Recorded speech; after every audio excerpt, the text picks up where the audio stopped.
since the first one is my most popular new video, here we go again.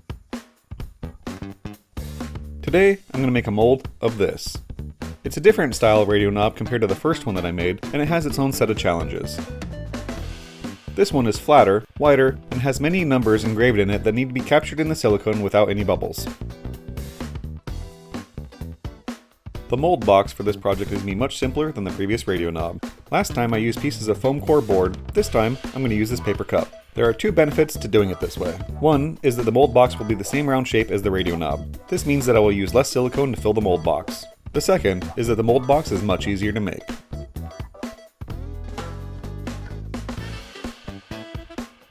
After measuring the height of the radio knob, I cut the paper cup to be a half an inch taller than the knob.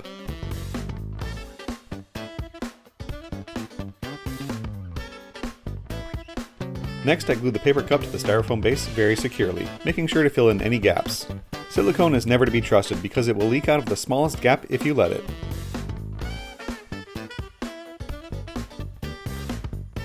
Once the cup is secured, I glue the radio knob to the base of the mold box.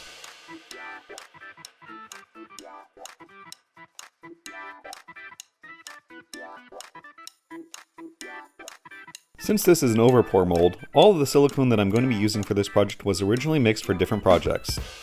To start, I cover the radio knob with a small amount of silicone and allow it to stretch out. This pops many of the small bubbles close to the surface of the mold subject, resulting in a relatively bubble-free mold.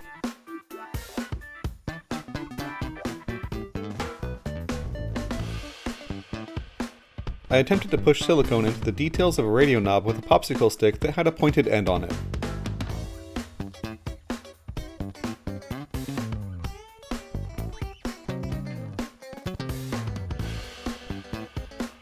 All of the silicone that is used for this project is Mold Max 30 from Smooth On.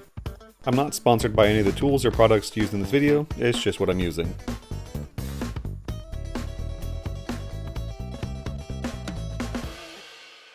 I call this an overpour mold because when I make large projects that require a lot of silicone, there is generally some left over in the mixing bucket.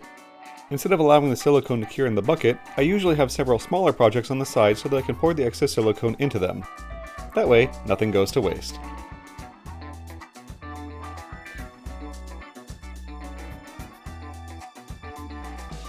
I actually like having overpour molds on the side when I'm working on larger projects.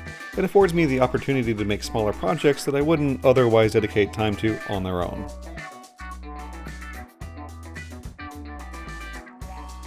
Time to demold and see how it turned out.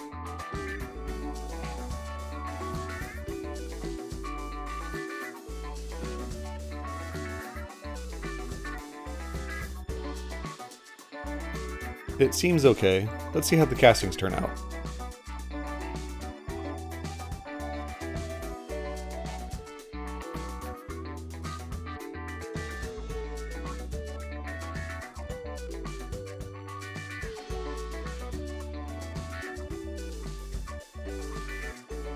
For these castings, I'll be using West Systems epoxy resin with a bit of black pigment. The pigment that I'm using is a bit old, so it needed a bit of persuasion.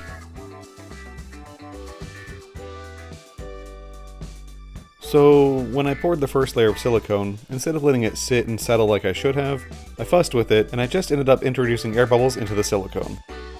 No matter, I made another one. For the second one, I didn't fuss with it and it turned out perfectly.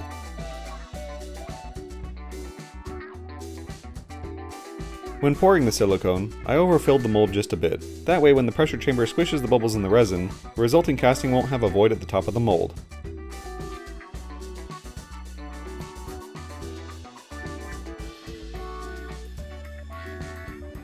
Now that the pressure chamber is sealed up, I fill it to 50 psi and let it sit till the resin has cured.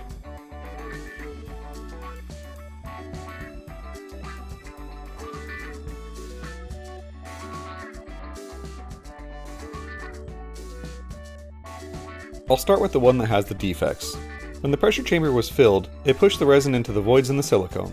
When the silicone was cured, the voids were cast at only 1 Earth atmosphere.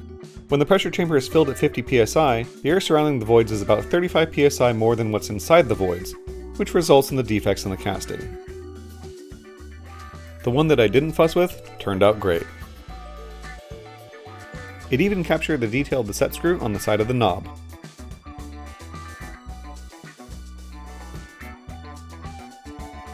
Lastly, a bit of cleaning on the grinder and they'll be good to go. I have to be very careful sanding these so that I don't accidentally sand through the thin edge of the knob.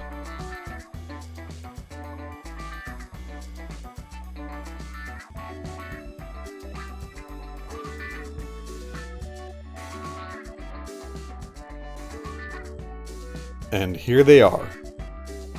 One of these is the original knob. Can you guess which one it is? Huh, good guess.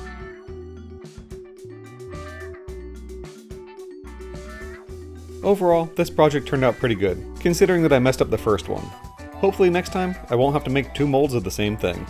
Eventually I'll have enough radio knob molds to make a crazy steampunk style wall with tons of them all over. Until then, don't touch that dial, and I'll catch you next time.